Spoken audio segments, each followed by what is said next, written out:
Et voilà, on peut commencer avec une superbe musique en fond Ouais. entre Maître Gims et Angèle. Ah, il manquerait plus que du rap encore. Ouais.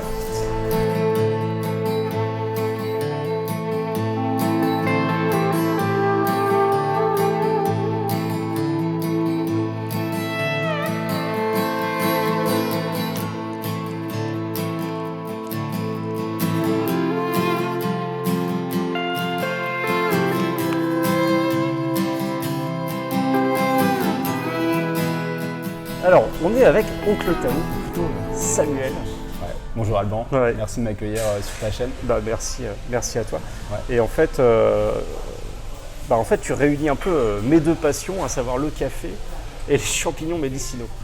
Ouais. Qu'est-ce que c'est que cette drôle d'histoire? Tout à fait, donc Oncle Tao, c'est une alternative saine au café qui a été formulée par un docteur en pharmacie. Voilà, et la spécificité de ce café, c'est qu'il est enrichi en champignons médicinaux chinois, voilà, riche en nutriments, donc vitamines, minéraux, oligo-éléments. Et les champignons médicinaux, moi c'est un sujet qui me passionne depuis quelques années. Juste pour resituer, en fait, c'est des champignons qui sont connus depuis la nuit des temps, notamment dans la pharmacopée asiatique. Oui, Mais alors, même avant, en Antiquité. oui, effectivement, voilà, en fait, c'est des champignons qui sont pas nouveaux, qui sont utilisés depuis 2000 ans dans la médecine chinoise pour leurs vertus immunostimulantes. Pour l'anecdote, certains de ces champignons étaient réservés à l'empereur chinois pour augmenter sa longévité et puis préserver sa santé. Donc voilà, c'est des champignons qui sont qualifiés d'adaptogènes, c'est-à-dire qu'en fait, ils améliorent les capacités de l'organisme à se défendre contre les agressions du quotidien. Contre les différents stress, en fait. Voilà, exactement.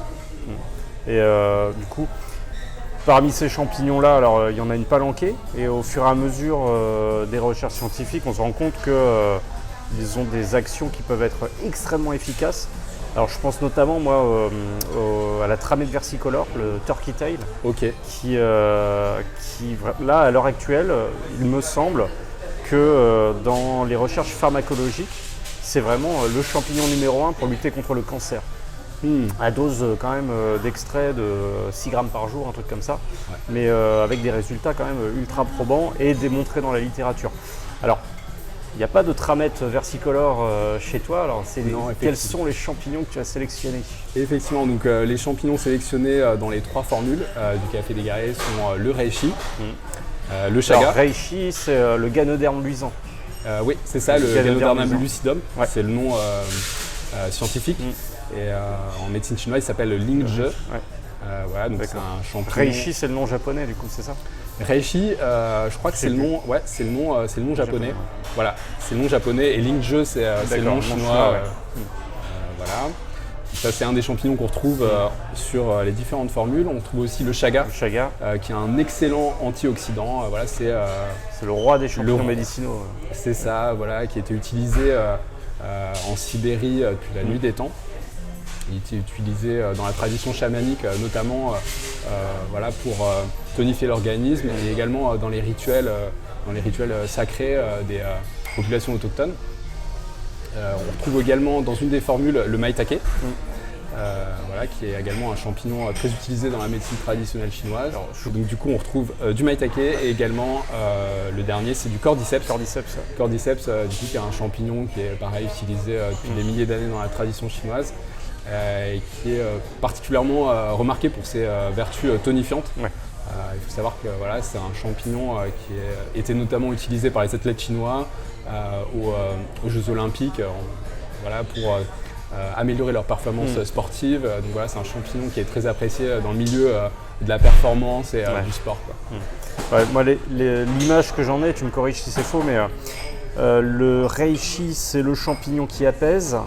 D'ailleurs, je crois qu'en Chine, on donne du reishi aux femmes enceintes pour faire des bébés calmes. Le cordyceps, oui, c'est le champignon de l'énergie qui tonifie. L'éricium, je ne sais plus si tu l'utilises. C'est aussi. Lion's Mane, c'est Lion's Mane, c'est l'éricium. Ouais, la crinière de lion ou crinière l'île de de lion. l'hérisson. C'est ça. Ouais. L'idée. Lui, c'est. Alors, il a démontré, semble-t-il, des vertus pour la neurogénèse, notamment au C'est niveau ça. de l'hippocampe. Parce qu'en fait, c'est le seul endroit dans le cerveau où les neurones vont se redévelopper. Ouais. Donc ça améliore la mémoire, les performances cognitives. Donc ça, c'est les champignons du cerveau. Ce qui est drôle, c'est qu'en plus, ça ressemble vaguement à un cerveau. Ouais, tout à fait. Et donc on a le chaga qui lui, c'est un peu le multifonction avec antioxydants, stimule le système immunitaire, donne de l'énergie, etc., etc. Et en fait, ces champignons-là, on les retrouve un peu partout au monde. C'est ça qui est passionnant. C'est-à-dire qu'en Amérique du Nord, ils utilisent à peu près les mêmes choses qu'en Sibérie ou qu'en Asie. Donc comment est-ce que tu en es venu à sélectionner ces champignons-là ? Alors la sélection, elle s'est faite un peu sur les propriétés thérapeutiques des champignons. Et en fait, il faut savoir que c'est aussi le fruit d'un travail avec Dr Marie Rampin, qui a écrit une thèse justement sur l'utilisation des champignons médicinaux chinois appliqués aux compléments alimentaires. Pour la petite histoire, en fait, moi j'ai commencé ce travail sur les champignons suite à une lecture d'un livre d'un herboristerie américain très reconnu. Et j'ai découvert en fait certains champignons qui avaient des propriétés tonifiantes et qui étaient utilisés dans la tradition taoïste. Est-ce que tu as le titre du livre ? Alors oui, ça s'appelle, c'est un titre anglais, c'est The Ancient Wisdom of Chinese Herbalism. D'accord. Donc c'est, si vous voulez, si on traduit en français, c'est l'ancienne sagesse des plantes tonifiantes chinoises, de l'herboristerie chinoise. Et j'étais dans une phase un petit peu, que j'avais plus d'énergie, j'avais souvent un sentiment, une sensation de vide. Et je suis tombé sur ce bouquin et en fait en lisant je me suis aperçu qu'il y avait certains champignons et plantes qui étaient utilisés dans la tradition médicale chinoise depuis des milliers d'années pour tonifier l'organisme. Et j'ai identifié certains champignons notamment comme le reishi, le shiitake, le maitake. Et ensuite en poursuivant mes recherches, je suis tombé sur une thèse de médecine qui avait été rédigée par le docteur Marie Rampin sur ces champignons médicinaux chinois. Et j'ai du coup appelé Marie Rampin, on s'est rencontrés dans le Gers lors d'un repas et puis on a sympathisé, on a décidé de bosser ensemble et c'est suite à cette discussion qu'on a commencé à collaborer et le choix en fait des champignons il s'est fait suite à cette rencontre. Et donc du coup ils ont été choisis effectivement pour leurs propriétés médicinales et aussi pour leur capacité à s'adapter au café. Parce qu'en fait, ce que je propose, c'est un café aux champignons et il fallait que ça soit des champignons qui soient, qui puissent s'adapter au café. Ouais, facilement comestibles et avec un goût correct. Exactement. Qui ait aussi des qualités organoleptiques qui soient bonnes. Donc c'est le premier sujet. Parce que pendant des mois, moi j'ai rajouté du reishi en poudre dans mon café ou alors j'ai même râpé du chaga que j'avais récolté moi-même. Et ça rajoute un goût. Alors le chaga en particulier, ça a quand même un goût de bois, faut pas se mentir quand on le goûte. Le reishi c'est très amer, donc faut en mettre très peu. Mais il faut aussi, ça doit être pour ça que vous avez rajouté un petit peu d'arôme aussi. Parce que le goût, c'est un peu spécial.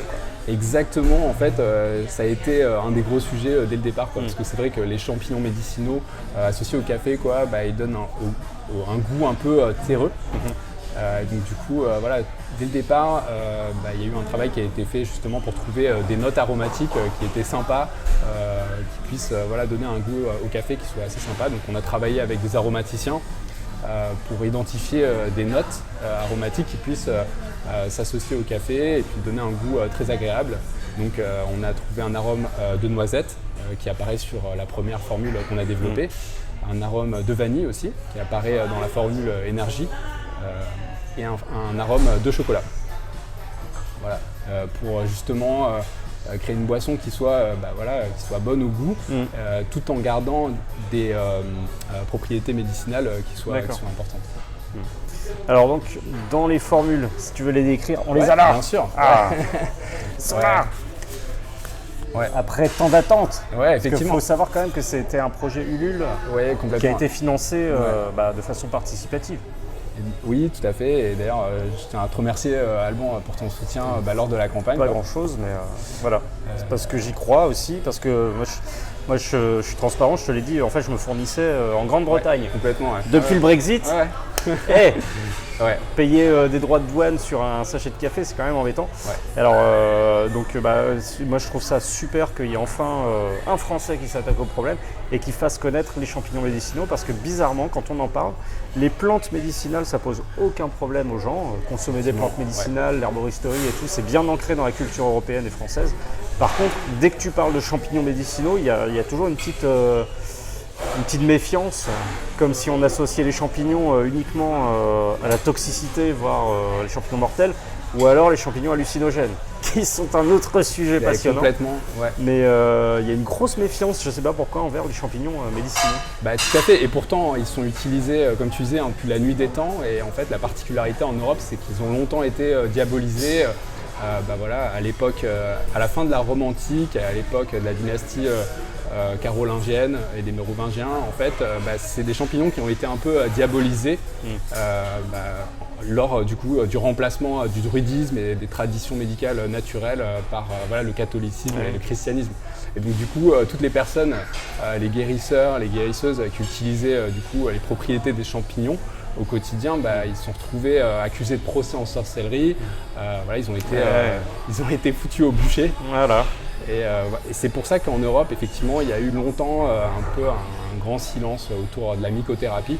Et c'est à la fin des années 90 qu'il y a eu vraiment un fort développement qui s'est créé, notamment grâce aux travaux de Paul Stamets, le mycologue américain dont tu parlais. Oui, oh là là, l'éminent mycologue, ouais. Voilà. Quand je serai grand, je voudrais lui ressembler, tu vois. Ouais. Non mais on redécouvre en fait toutes ces propriétés médicinales. Alors pas que, en plus avec... C'est ça aussi qui est important, c'est que c'est pas que avec des extraits de champignons qu'on va ingérer, mais il y a des champignons qu'on peut directement utiliser sur le terrain. Ouais. Les vestes de loup perlé, par exemple, lorsqu'elles sont en sport, ça a été utilisé en Amérique du Nord, mais bizarrement on ne retrouve pas de traces en Europe de l'Ouest. Lorsque la veste de loup perlé contient des spores, les Indiens la coupaient en deux et l'appliquaient sur les plaies béantes et ça arrête le saignement. Et en fait, on a découvert dedans des molécules comme la clavicine, pas la clavicine, la calvacine, je crois, parce que la veste de loup perlé, c'est Calvatia perlatum, un truc comme ça. Et en fait, c'est un antibiotique naturel que le champignon développe. Donc il n'y a pas que ce côté en ingestion, il y a aussi le côté externe. Et puis après, les pratiquants de bushcraft savent qu'il y a plein de champignons pour allumer un feu. Alors on pense toujours à l'amadou, mais justement le chaga permet d'allumer un feu également. Il y en a plein d'autres. D'ailleurs, il y en a plein dans le grand guide du bushcraft. Tout à fait, mais moi je trouve que le domaine des champignons demande à être redécouvert parce qu'en fait, on a plein d'applications pratiques, quoi. Complètement, effectivement, parce que ça dépasse même la sphère de la médecine, de la naturopathie, en fait, parce qu'on a trouvé que les champignons, ils avaient également d'excellentes qualités de dépolluants. Oui. Effectivement, c'est vraiment des trésors de la nature qui vont, à mon avis, apporter énormément de débouchés dans différents secteurs, dans les 10 prochaines années, dans la médecine, mais également dans plein d'autres secteurs dans la société, quoi. Alors du coup, on a 3 formules, je vais te laisser les présenter. Oui, effectivement, donc on a 3 formules de café aux champignons. La première formule d'immunité est composée de 2 champignons médicinaux, donc le reishi et le chaga, et dispose également d'un petit arôme de noisette naturel. La seconde formule, du coup, vitalité, elle est composée de 2 champignons médicinaux. Donc elle est composée de reishi et de maitake, et avec un petit arôme de chocolat. Et la troisième formule, la formule énergie, elle est enrichie de 2 champignons médicinaux, le reishi et le cordyceps, reconnus pour ses propriétés énergisantes. On a ajouté également du magnésium et de la taurine pour accentuer les vertus tonifiantes de la formule. Et elle contient un petit arôme naturel de vanille. Donc c'est les 3 premières formules d'Oncle Tao, enrichies aux champignons médicinaux chinois. Voilà. Donc jeune entreprise française, et tes ingrédients proviennent d'où? C'est ça la question. Alors du coup, le café il provient de Tanzanie, c'est un café bio issu du commerce équitable, et puis les champignons ils sont sourcés en Chine, mais comme la plus grande majorité des champignons du commerce qu'on retrouve, en tout cas des champignons médicinaux chinois. Mais voilà, ils subissent une batterie de tests super importants par notre laboratoire, des tests microbiologiques et métaux lourds qui garantissent la plus grande qualité des matières premières. C'est bio ou alors du coup, là on est en cours de labellisation. Couperai on est en cours de labellisation. Attends, je repose la question. Et du coup, est-ce que les ingrédients sont bio? Alors, on est actuellement en cours de labellisation pour avoir la labellisation bio. Voilà, c'est un processus qui prend beaucoup de temps. Voilà, il y a tout un tas de tests, ce qui fait qu'actuellement, voilà, on n'a pas encore la labellisation bio, mais voilà, ça arrivera dans les 6 prochains mois. Pour le moment, on se concentre vraiment sur les 3 premières formules qu'on a développées. Eh ben écoute, c'est super, j'ai hâte de voir ça. Eh ben, génial. Et je te dirai si ça fonctionne bien. Ouais. Mais en tout cas, je trouve que c'est génial de pouvoir remettre sur le devant les champignons médicinaux. En plus, les mélanger avec le café, ça fait vraiment une boisson fonctionnelle parce que de toute façon, quitte à boire un café, autant qu'il soit un petit peu enrichi plutôt que de prendre en plus des compléments alimentaires. Donc ça me paraît super intéressant tout ça. Ouais, tout à fait. En fait, l'idée c'était ça, c'était de remplacer le café par une alternative qui soit plus saine pour la santé, donc riche en nutriments. Et finalement, c'était ça le pari, c'était de créer une alternative saine et complémentaire à un café classique. Eh ben, je te remercie Samuel. Merci beaucoup Alban. Et à très bientôt.